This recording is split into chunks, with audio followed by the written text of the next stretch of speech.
శ్రీ విఘ్నేశాయ నమః. నమస్కారం అండి. చాలామంది గురుబలం లేకుంటే ఏం చేయాలి గురువు గారు, వివాహం కావట్లేదు, మా అబ్బాయికి 35 సంవత్సరాలు వచ్చాయి, మంచి సాఫ్ట్వేర్ రంగంలో ఉన్నారు, అయినా ఉద్యోగం అన్నీ ఉన్నా కానీ పెళ్లి కావట్లేదు అని అడుగుతున్నారు. కొంతమంది అమ్మాయిలు కూడా తల్లిదండ్రులు ఫోన్ చేస్తున్నారు, గురువుగారు మా ఇంట్లో చాలా ఇబ్బందిగా అనిపిస్తుంది, మా అమ్మాయి వివాహం కావట్లేదు, ఏం చేయాలి. నిజానికి గురుబలము ఉంటే వివాహం అవుతుంది అని అంటున్నారు. మరి మా అమ్మాయికి గురుబలం ఉందా లేదా, రెండవది లేకపోతే ఏం చేయమంటారు అనే విషయాన్ని చాలామంది నన్ను ఫోన్లో తర్వాత మెసేజ్లో అడుగుతున్నారు. అసలు ఫస్ట్ గురుబలం అంటే ఏమిటో ఒకసారి తెలుసుకుందాం.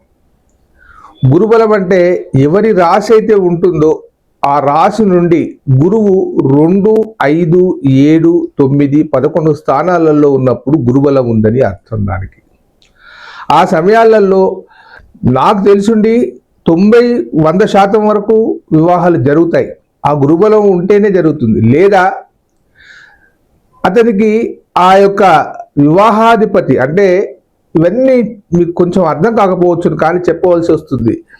ఎవరి రాశి నుంచి అయితే తనకు సప్తమ స్థానంలో ఉంటారో ఆ సప్తమాధిపతి కానీ లేదా అతని మిత్రుడు ఎవరైనా కానీ వచ్చినప్పుడు దశలో అప్పుడు వివాహం జరుగుతూ ఉంటుంది. ఇది ఎంతో మంది జీవితాలను మనం సెర్చ్ చేసిన తర్వాతనే జరుగుతుంది. ఈ 2 విధాలుగా గురుబలం లేకుండా 2, 5, 7, 9, 11 స్థానాలలో గురువు లేకుండా, లేదా తన వివాహాన్ని కల్పించే వివాహాధిపతి యొక్క దశ కానీ తన మిత్రస్థానమైన ఇంకెవరైనా కానీ అది లేకుండా ఉన్నప్పుడు వివాహాలు జరగవు.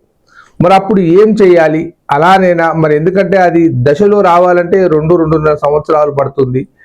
తర్వాత గురుబలం రావాలంటే 1 సంవత్సర కాలం పడుతుంది. ఈ సంవత్సర కాలంలో మనం గురుబలం వచ్చినప్పుడు చేసుకోకుండా ఇప్పుడు వెంపలాడుతూ ఉంటే గురుబలం లేదు అని తెలుసుకొని ఏం చేయాలన్న బాధలో చాలామంది ఉంటారు. దానికి ఒక ధర్మశాస్త్రం ఒకటి చెప్పింది. భగవంతుడు నమ్మినవాడు ఏనాడు కూడా చెడిపోడు, అతను తలుచుకుంటే ఏదైనా చేయగలడు. సర్వేశ్వరుని కనుక మనం ఆరాధిస్తే అన్నీ జరుగుతాయి. దాంట్లో ముఖ్యంగా సౌభాగ్యాన్ని, కళ్యాణాన్ని కలిగించే ఆది దేవతలలో శ్రీ మహాలక్ష్మి దేవత ఒకటి. ఈ శ్రీ మహాలక్ష్మిని కనుక మీరు పూజిస్తే ఖచ్చితంగా 100% జరుగుతుంది.